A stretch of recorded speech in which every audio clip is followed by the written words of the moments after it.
When applying for a role with Merseyside Fire and Rescue Service, whether it be as an operational firefighter, a member of our home fire safety team, or in a different capacity, you will need to fill in our online application form. This can be found on our website at www.merseyfire.gov.uk.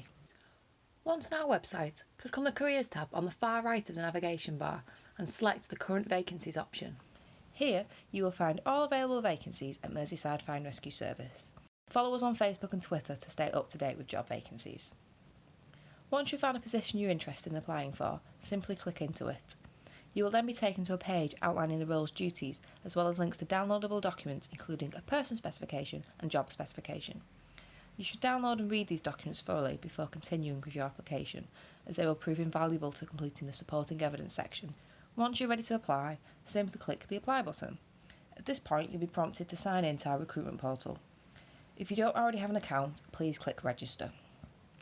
Once you've registered and signed into our portal, you'll be taken to this screen where you will need to enter all of your personal information, including your full name, employment status, national insurance number and home address.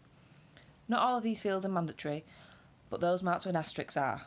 If you try to proceed without filling in a mandatory field, you'll be prompted with an error message. Upon completion of this section, click Next at the bottom of the page. We recommend that you save your application as you go. The next sections of the application will ask for details around your driving licence status and whether you have any criminal convictions.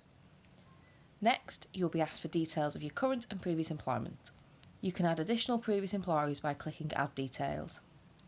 Once you've completed your previous employment details, you will then be asked for details of your education. Please list any relevant qualifications you have in this section. Again, you can add more by clicking the Add Details button. You will then be asked to provide 2 references. This should include your current or most recent employer. You will not be able to proceed with your application unless you provide this information. Once you've provided your references, you will be asked to complete the Equal Opportunity section. You do not have to provide this information if you do not wish to. The next section you will need to complete is the Supporting Evidence section. Here, you will be asked to either provide evidence against the criteria set out in the person specification, or you will be asked to provide responses to questions related to the job that you're applying for. It's really important that you read both the job and person specification to understand the requirements of the role you're applying for and reflect these in the answers to this section. You can use examples from your previous employment, from any volunteering or community work you do, as well as any other relevant achievements.